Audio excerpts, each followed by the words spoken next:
नमस्कार दोस्तों, स्वागत है आपका हमारे चैनल पर। क्या आप भी अपने सपनों का घर बनाना चाहते हैं लेकिन बजट कम है? क्या महंगा कंस्ट्रक्शन देखकर आप भी मायूस हो गए हैं दोस्तों? तो चिंता मत कीजिए, आज मैं आपको बताऊंगा कुछ ऐसी ट्रिक्स जिनके मदद से आप अपने घर के का खर्चा लाखों रुपये तो नहीं हजारों तो बचा ही सकते हैं दोस्तों। तो सबसे पहली बात दोस्तों, जो चढ़ाव आप लोग देख रहे हैं, कुछ ऐसा चढ़ाव नहीं बनाना है दोस्तों। अब बारी आती है दोस्तों बाहरी दीवार का, जो कि बाहरी दीवार जो कि 8 इंची ले ले दोस्तों, और जो अंदर की दीवार है भी 4 इंची में ले दोस्तों, क्योंकि ईंट की बचत और स्ट्रक्चर पर लोड भी कम पड़ेगा दोस्तों। और दूसरी बात दोस्तों, जैसे कि ये चढ़ाव देख रहे हो, ऐसा चढ़ाव नहीं लेना है दोस्तों। बारी आती है दोस्तों दरवाजे की। जी हाँ दोस्तों, जो चौखट रहती है वो अपने को लकड़ी की नहीं लगाना चाहिए दोस्तों।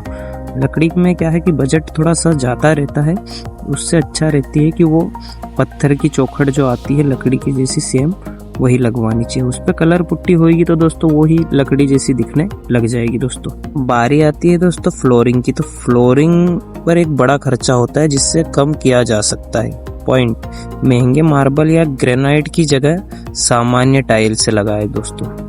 सामान्य टाइल में सामान्य टाइल लगाओगे तो दोस्तों ये मान के चलो आपके मकान में 20 से 30 हजार रुपये की बचत हो जाएगी। ग्रेनाइट जो कि बहुत महंगा आता है दोस्तों। और उसके बाद आती है उसकी मोल्डिंग, फोल्डिंग और लगाने वाले जो कि टाइल लगाने वाले दोस्तों, उनका बहुत ही ज़्यादा रेट होता है। अगर आप सामान्य टाइल लगाएंगे और ग्रेनाइट नहीं लगवाएंगे तो कम से कम ये मान के चलो कि आपको स्क्वायर फीट के हिसाब से 40 रुपये पर स्क्वायर फीट कम हो जाएगा दोस्तों। उससे ये मान के चलो कि एक आंकड़ा निकालो तो 40 से 50 हजार रुपये आपके टाइल में बच जाएंगे दोस्तों।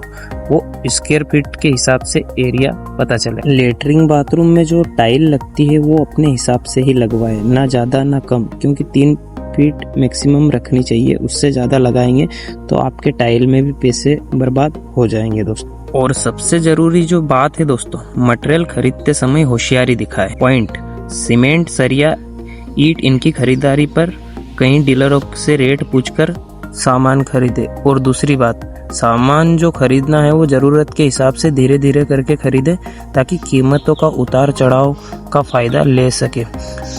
और दूसरी बात, सुपरवाइज़र आपको साइट पर नहीं रखना है। सुपरवाइज़र ये आपको खुद ही करना है। अपने घर मकान की देख रेख आपको खुद ही करना होगी दोस्तों। तो उससे क्या है कि कुछ बचत हो पाएगी आपकी। एक और बात दोस्तों, सारा काम ठेकेदार पर ना छोड़े। साइट पर जाए और देखे सामान कौन कौन सा वेस्टेज हो रहा है, उसे रोके, और जितना कम वेस्टेज होगा उतनी ही बचत आपको होगी दोस्तों। कर लेते हैं चढ़ाव जो कि टप्पे वाला नहीं रखना है दोस्तों, सिंपल चढ़ाव बनाना है।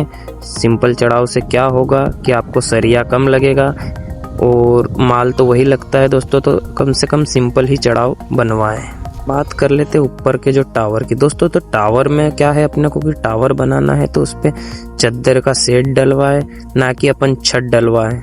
क्योंकि मान लो भविष्य में अगर आपका मकान बना तो वो चद्दर वापस निकाल के ऊपर से जुड़ाई हो जाएगी और काम चालू हो जाएगा। और दोस्तों जैसे कि छत डलवाते हैं तो छत डलवाने पर उस छत को अपने को तोड़ना पड़ता है दोस्तों। इसलिए टावर पर चद्दर ही चढ़वाए, छत ना डलवाए। तो दोस्तों ये थे कुछ तरीके जिनसे आप अपने घर बनाने का बजट कम कर सकते हैं। याद रखें, एक मजबूत और टिकाऊ घर बनाने के लिए क्वालिटी से समझौता ना करें, थोड़ी समझदारी दिखानी होगी। इनमें से कौन सी टिप सबसे अच्छी लगी कमेंट करके ज़रूर बताएं। और अगर आप यह वीडियो पसंद आया हो तो इसे लाइक करें और अपने दोस्तों के साथ शेयर ज़रूर करें दोस्तों। चैनल को सब्सक्राइब करना ना भूलें और मिलते हैं किसी नेक्स्ट वीडियो में।